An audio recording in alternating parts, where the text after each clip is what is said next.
ya. Dan gak cuma ke friend doang sih, ke semua saham yang kira-kira saya suka ya saya pasti akan melakukan hal yang sama gitu ya. Analisanya harus mendalam, kita harus tahu seluk-beluknya. Jadi ketika harga friend di harga 80, 70 segala macam, orang yang tahu luar dalamnya friend, orang nggak akan khawatir teman-teman ya, nggak akan khawatir sama sekali karena mereka tahu prospek growth-nya itu gede banget gitu. Apalagi kalau misalnya kita compare telekomunikasi friend ya dibandingkan dengan yang lain. Sebetulnya memang kalau kita lihat secara nilai, friend itu paling overvalue dibandingkan yang lain. Paling overvalue. Tapi kalau kita lihat potensi growth-nya dia, dengan friend itu bisa comot-comotin mereka punya pelanggan ya. Dari Telkom mereka comot-comotin segala macam, larinya ke friend berapa. Dari Excel, dari ISAT mereka comot-comotin semua. Ya, kalau kita lihat dengan proyeksi yang sama, dengan istilahnya jumlah pengguna yang sama, misalnya saat ini friend itu 30 juta user, Telkom itu 150 juta user misalnya gitu ya. Kalau misalnya friend itu punya user sampai 150 juta juga kayak Telkomsel, bayangkan itu growth-nya kayak gimana gitu ya. Ya walaupun itu bukan hal yang gampang, dan juga kalau dibilang mustahil sih nggak bisa dibilang mustahil juga ya. Tapi dibilang gampang itu bukan hal yang gampang. Kalau saya proyeksikan ya paling friend itu di angka 60 jutaan, di angka 70 jutaan aja PE ratio-nya pasti udah bagus banget, udah cakep banget. Mungkin di angka belasan kali PE ratio-nya dia gitu. Kalau dengan user 50 juta atau 60 jutaan gitu. Sekarang usernya friend aja di angka 30 jutaan terakhir yang saya tahu ya. Mungkin sekarang nambah lagi, mungkin ya hampir 40 juta atau apa.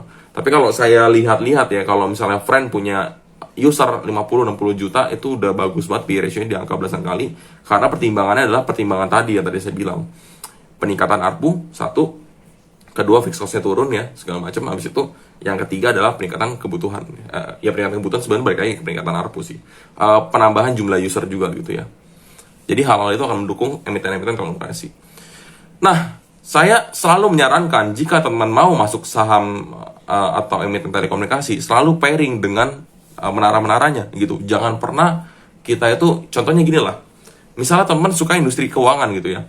Terus teman-teman YOLO udahlah beliin finance. Kalau finance ya udah saya taunya bank doang, udah beliin bank semua segala macam. Kalau menurut saya pribadi jangan gitu. Kita mesti punya pairing ya. Kalau misalnya di perbankan itu ada pairingannya misalnya ya. Oke, saya misalnya beli BBCA nih untuk banknya nih. Banknya beli BBCA. Tapi kan finance itu nggak cuma bank doang. Finance itu banyak. Ada bank, ada multi finance ya. Ada juga misalnya asuransi segala macam gitu-gitu. Kan banyak sebetulnya kan. Ada sekuritas juga gitu kan. Finance itu luas sebetulnya. Nah, kalau misalnya teman mau masukinnya, oke lah, saya mau pairing nih. Untuk banknya saya ambil BBCA. Untuk multi finance saya ambil BEFIN misalnya. Nah, itu kan pairing kan kombinasi yang bagus tuh ya. Misalnya contohnya ya oke lah, teman nggak terlalu familiar dengan emiten multi finance segala macam gitu-gitu. Ya jangan yang YOLO juga gitu, jangan yang 50-50. Kalau 50-50 teman agak-agak nekat itu di situ ya. Jadi kalau misalnya saya sarankan, kalau teman-teman lihat cash seperti ini ya, misalnya teman tahu nih kondisinya adalah teman lihat nih ya, wah ini kira-kira banknya saya paham nih, saya ambil 80% lah untuk banknya, 20%-nya teman-teman ambil di multi finance gitu. Jadi tetap ada porsinya gitu ya untuk balancing. Nah, selain itu, oke lah, kan kita kan sekarang lagi ngomongin telekomunikasi. Sekarang pairingannya apa sih? Ya pairingannya adalah operator dan juga menaranya gitu. Contohnya, saya dulu sering ngomong ke teman semua, pairingan saya apa sih? Pairingan saya adalah friend dan juga TOWR. Makanya kalau teman perhatikan TOWR itu baliknya cepat gitu ya. TOWR sempat ke harga 900-an, sekarang udah balik ke 1.200-an lagi gitu.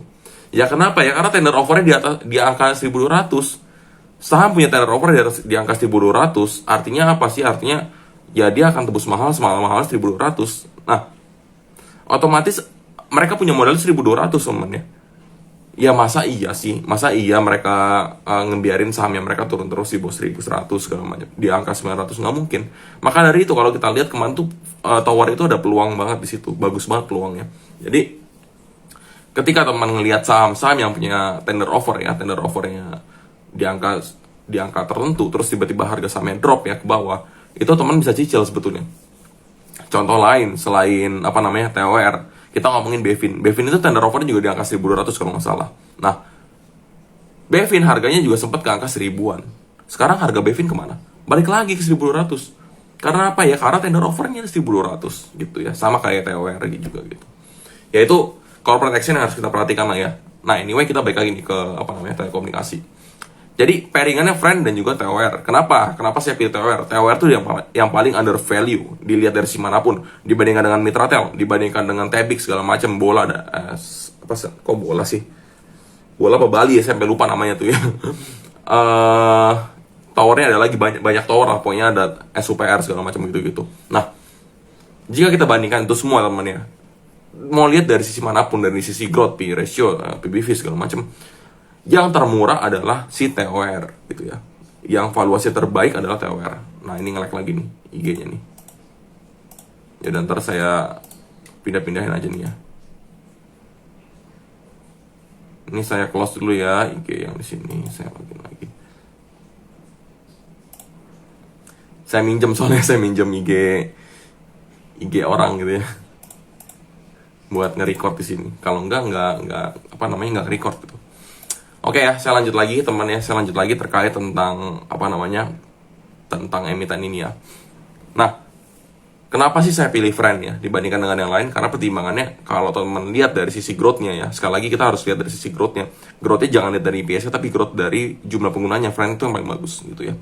Nah, pairingan yang bagus nih.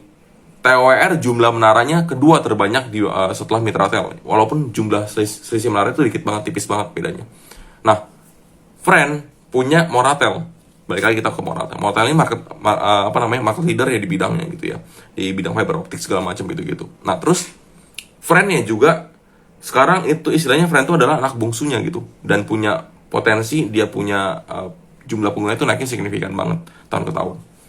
Nah, selain itu, hal menarik lainnya lagi kalau teman-teman perhatikan ya, Friend itu mengadakan beberapa kali konten yang ada di media sosial yang menjangkau milenial ya, yang menjangkau anak muda. Contohnya ada collab dengan beberapa, saya lupa nama kontennya di YouTube, ada tuh ya yang undang influencer segala macam gitu-gitu. Jadi mereka itu udah menjangkaunya, tahu target market mereka siapa. Sedangkan kalau saya lihat ya dari emiten lain, saya tuh masih ngeraba-raba ini kira-kira emiten telekomunikasi lain tuh market share marketnya tuh mau ngincer ke siapa gitu, niche-nya mau ke siapa. Sedangkan Friend tuh udah tahu gitu, wah kayaknya gue kalau lawannya bapak-bapak, gue kalau lawannya yang orang-orang tua segala macem, kayaknya kalau gue lawan mereka gue nggak bisa menang nih dari Telkomsel. Mereka pokoknya intinya jaringan. Udah gitu selain jaringan apa sih, orang tua atau orang yang udah yang udah berkemampuan segala macam ya, yang artinya mereka udah satu circle khusus gitu ya. Nah, mereka itu gak akan mungkin ganti nomor lagi, gak akan mungkin ganti provider lagi temen ya, karena mereka punya identitas di nomor itu ya. Contoh nih ya, saya punya satu nomor yang saya udah orang-orang taunya saya nomor ini selama puluhan tahun segala macam. Kan gak mungkin saya tiba-tiba ganti hanya karena Friend itu lebih murah 10.000 atau 20.000 ya per bulannya. Gak mungkin karena hal itu 10.000 20.000 saya ganti. Ya udah, mereka pasti akan tetap pakai nomor yang lamanya mereka. Dan kebanyakan nomor lama ini itu ada dua providernya yang saya tahu ya. Pertama adalah Indosat ya, yang dulu itu kita kenal dengan Mentari segala macam gitu-gitu. Dan yang kedua adalah Telkomsel. Telkomselnya paling besar sebetulnya. Telkomselnya nomor satunya, nomor dua tadi ya. Antara Indosat atau enggak Mentari tadi gitu. Nah, jadi kalau misalnya kita lihat dari sisi ini ya, kita udah dapat bayangan nih. Oh, ternyata gitu toh. Ternyata gitu cara permainan atau perhitungan dari Friend itu sendiri. Cara perhitungan dari masa depan yang ada nih ya. Orang-orang pakai internetnya gimana, terus mana yang bisa diambil, mana yang nggak bisa diakuisisi segala macam gitu. Nah, kita udah dapat bayangan nih kira-kira nih. Berarti pergerakan Friend ini sebetulnya hanya terbatas pada segmen tertentu doang, yaitu orang-orang yang berusia sudah cukup dewasa, misalnya 40 tahun ke atas segala macam. Mereka udah malas ganti nomor gitu. Ya itu udah nggak bisa diakuisisi. Tapi yang 40 tahun ke bawah, yang artinya mereka ini adalah mayoritas ya yang ada di Indonesia ini ya. Karena apa sih? Karena jumlah yang usia 40 ke bawah itu jumlahnya berapa puluh persen gitu ya, itu paling dominan. Nah, ini yang masih bisa berubah, yang masih bisa diakuisisi dengan mudah gitu dibandingkan yang 40 ke atas itu. Nah, kontennya dia udah tahu targetnya siapa, beda sama yang lain gitu. Ini yang bagus gitu ya. Jadi di sini saya nggak cuma ngomongin wah ini digoreng aja nih gara-gara Moratel mau masuk segala macam. Bukan, kita nggak ngomongin itu. Itu kalau kita ngomongin Moratel masuk terus Friend digoreng segala macam, kita ngomongin jangka pendek. Kita nggak ngomongin prospek di situ teman ya. Nggak ada orang ngomong kayak gini lah. Ini Moratel mau IPO nih. Wah, prospeknya Friend bagus nih. Kita tradingnya satu minggu. Waduh, salah. Kita ngomongnya bukan di situ. ranahnya bukan situ. Kalau di situ ya kita ngomongin trading plan-nya aja gitu, bukan ngomongin prospek dia punya proyeksi setahun lagi, 2 tahun lagi, 3 tahun lagi. Yang saya bahas di sini adalah proyeksinya dia gitu. Proyeksinya berapa tahun lagi itu pasti akan bagus. Tapi kalau kita mau ngomongin sentimen base ya, memang tujuan untuk trading, ya udah pakai sentimen Moratello ini bagus. Teman-teman nggak perlu dengerin saya ngoceh dari tadi tentang ARPU, tentang dia punya growth user, nggak perlu dengerin saya ngomong kayak gitu. Cukup tahu Moratello mau masuk, udah friend tuh bagus. That's it. Beres. Ya, nggak perlu analisa yang terlalu ribet segala macam. Pemula pun pasti tahu dan pasti bisa mikir Moratello adalah market leader, dia punya IPO cuma 1 T yang beredar segala macam dengan total nilai saham itu 10 T, 10 atau 11 T ya. Nah, kebetulan saham ini punya potensi untuk digoreng sampai, bukan, sorry, saya bahasanya mungkin agak kasar, bukan digoreng tapi dinaikkan harganya gitu ya. Jadi teman-teman cukup tahu itu, trading plan beres udah. Wah, kalau ini cut loss-nya di angka berapa? Di bawah 100 cut loss, di bawah 90 cut loss segala macam. Whatsoever ya, teman-teman bisa analisa sendiri gitu ya. Itu kita nggak perlu ngomongin ARPU segala macam. Nggak perlu dengerin sampai sedetail ini, nggak perlu. Ya, tapi jika teman punya view atau insight yang bagus banget tentang friend, yang kita kira, wah saya mau invest di sini nih. Saya butuh saham yang kira-kira bisa menghasilkan 30%, 50% per tahun. Atau mungkin 100% ya, sampai beggar ya. Saya perlu tahu hal seperti ini. Ya, kita perlu tahu hal-hal seperti ini secara detail. Kita harus tahu. Kenapa sih kita harus tahu sedetail ini? Bukan masalah proyeksinya benar apa salah, bukan. Kalau kita tahu suatu saham sampai sedetail ini, teman ya, itu akan berpengaruh ke psikologis kita saat harga sahamnya turun. Bukan pada saat harga sahamnya naik. Ya, pada saat harga sahamnya naik juga berpengaruh sih, tapi lebih berpengaruh lagi kalau harga sahamnya turun. Contoh nih ya, kita tahu jeroan friend kayak gini ya, growth-nya bagus banget, super bagus, walaupun sekarang P ratio-nya busuk ya. Kita tahu lah sebagus inilah friend. Secara proyeksi growth-nya dia. Tapi harga friend itu dari 80 turun ke 60-an kemarin. Dari 100 ya, sempat ke 100-an kan ya. 100-an terus turun ke 60-an, ke 70-an, ke 60-an. Kalau teman nggak paham jeroannya friend seperti apa, cut loss mah pasti cut loss di situ. Kalau nggak cut loss mah nyangkut. Terus kalau udah nyangkut nggak berani friends down. Karena nggak tahu jeroannya begitu. Nggak tahu isi friend itu seperti apa. Atau mungkin, ya gila, gue masuk friend. Wah, kejebak gue di friend. Kenapa om-pom? Wah, gue salah pilih saham segala macam. Turun sampai sekian persen segala macam. Wah, bahaya nih. Udahlah, gue cut loss aja lah. Minus 10%, minus 20%. Udahlah, ikhlasin. Shit happens. Anggap aja pelajaran dari bursa saham. Gak usah pilih saham kayak gini lagi. Karena teman-teman gak tahu jeroannya seperti apa. Coba dibalik ya. Teman-teman tahu sedetail itu tentang dia punya ARPU, tentang dia punya program-program ya yang berhubungan dengan target marketnya dia segala macam. Kita tahu pesaing-pesaingnya dia itu punya growth seperti apa. Kita tahu semuanya lah ya. Saat friend, teman-teman misalnya punya average di 90-an, terus harga friend turun ke 70-an. Masa iya nggak berani average down? Balik lagi, kalau tujuannya trading, nggak perlu sedetail itu. Kalau sedetail itu, tujuannya akan berbeda untuk investing. Tapi ada juga sih orang-orang yang kira-kira mau tahu sedetail itu, tapi untuk trading ya nggak apa-apa, monggo. Cuman kalau menurut saya pribadi sih, agak melelahkan ya, kalau misalnya kita punya cash seperti itu. Kita tahu nih ada saham yang bagus, tapi kita tahu naik 5% kita kabur, turun 5% kita cut loss segala macam, naik 6% kita jual, naik 2% kita jual. Capek teman, capek baca laporan keuangan sebanyak itu, baca dia punya annual report sebanyak itu, capek. Nggak ada gunanya kita baca setebal itu kalau tujuannya cuma 2% atau turun 2% kita jual gitu. Nggak ada gunanya gitu teman. Jadi pandangan saya sih seperti itu ya tentang saham-saham seperti ini, dan juga bagaimana kita menanggapinya gitu. Kira-kira ya jangan sampai kita salah analisa nih. Jangan sampai kita yang tadinya investasi kok pas sahamnya turun panik gitu ya. Loh, ini si Wimby bilang kemarin friend itu prospeknya bagus, Mora IPO bakal naik sahamnya. Terus udah gitu juga dia punya ARPU-nya naik terus dia punya usernya naik terus. Kok harga sahamnya turun? Itu dinamika pasar namanya teman ya. Nggak ada yang bisa. Cuma orang yang punya orang yang punya kapital besar ya, atau ya yang di sini yang teman sebut bandar segala macam ya, itu yang bisa tahu kira-kira arahnya kemana segala macamnya. Kita yang nggak punya kapital besar seperti itu. Tapi kita tahu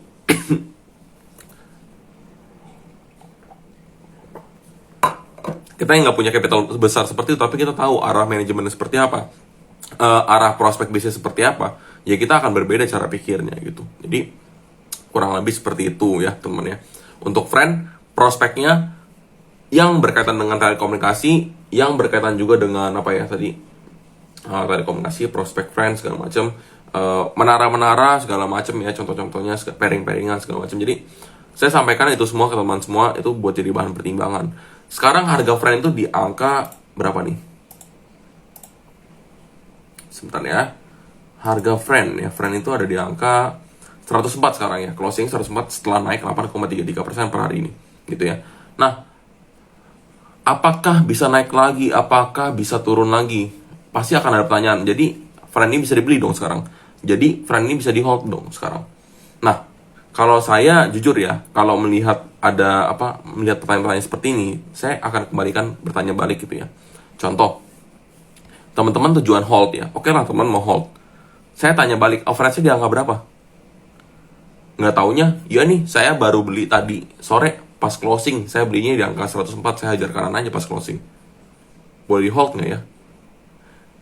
Itu udah, udah tradingnya nggak, mau diomongin trading, mau ngomongin investing, itu udah nggak rasional temen ya. Udah nggak rasional sama sekali, karena mencari pembenaran dari orang lain gitu ya. Bro, ini sahamnya bisa gue hold nggak sih bro? Ini sahamnya naik nih, gue baru beli tadi, bisa di hold nggak sih? Itu udah mencari pembenaran, nggak ada dasar analisanya sendiri gitu. Nggak, percuma lah kalau ketemu yang model-model kayak gitu. Mendingan teman jangan masuk ke saham. Janganlah masuk ke saham-saham seperti itu. Beli yang aman-aman aja udah segala macam. Ada kok saham-saham aman ya, memang dia punya potensi profit yang nggak signifikan banget, tapi ya dia aman gitu ya. Saham-saham bagi dividen, rutin segala macam gitu-gitu. BJBR, BJTM udah belinya gitu-gituan aja. Harga sahamnya nggak gerak kemana-mana, ngantuk. Tapi ya itu, kita dapat apa yang kita mau gitu ya. Tapi kalau misalnya kita tanya ya, boleh di hold nggak sih harga friendnya 104 nih average-nya? Susah saya jawabnya, juga serba salah. Kalau saya jawab hold aja, dulu saya punya proyeksi friend tuh di harga 150 kok. Cuman karena dia friend itu ngelakuin private placement lagi segala macem, saya jadi kasih target friend itu di angka 100 gitu. Saya nggak berani di angka 150 lagi ya. Jadi sebetulnya kalau misalnya teman tanya ya, dengan saya punya insight sekarang ya, dengan saya udah analisa friend mendalam segala macem, saya bilang target friend di angka 100 lah. Sekarang 104 harganya. Terus teman tanya, boleh di hold apa enggak nih, prospeknya bagus? Susah saya jawabnya.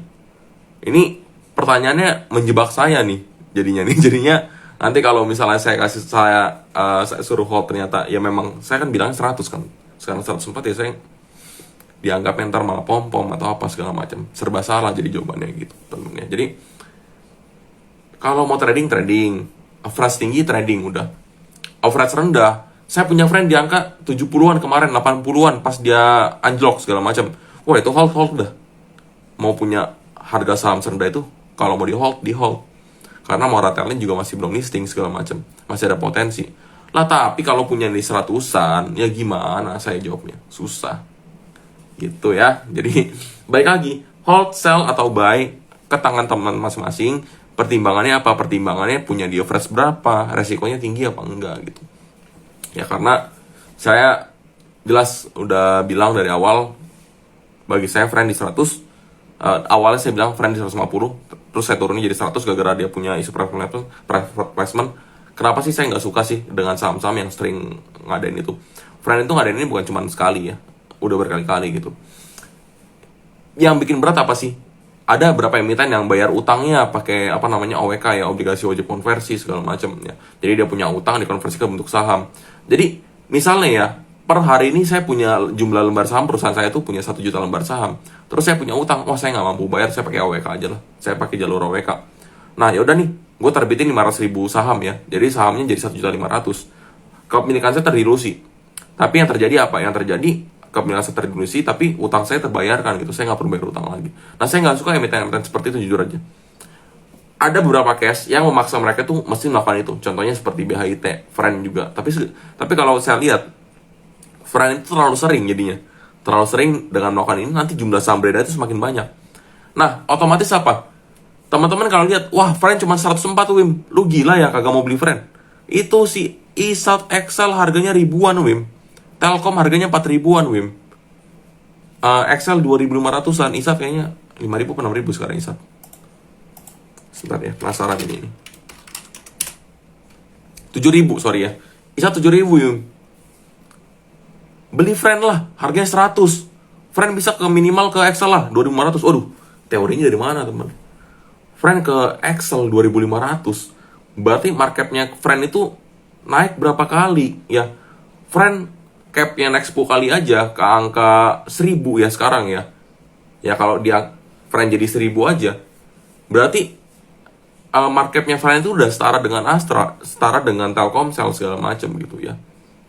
Kalau dia ke 2.500, berarti Friend itu sekarang setara dengan BRI atau BBCA. Logikanya di mana gitu? Perusahaan dengan jumlah user terkecil bisa setara seperti itu. Ya bisa aja, DCI juga digoreng dulu kok ya. DCI juga perusahaan apa juga kita tahu, data center segala macam, tapi bisa kok sampai puluhan bahkan ratusan gitu ya. Atau bank digital baru kok, karena isu Gojek aja juga bisa kok sempat masuk top 10 market cap. Memang betul, semua hal itu masuk akal. Nggak ada yang mustahil, betul.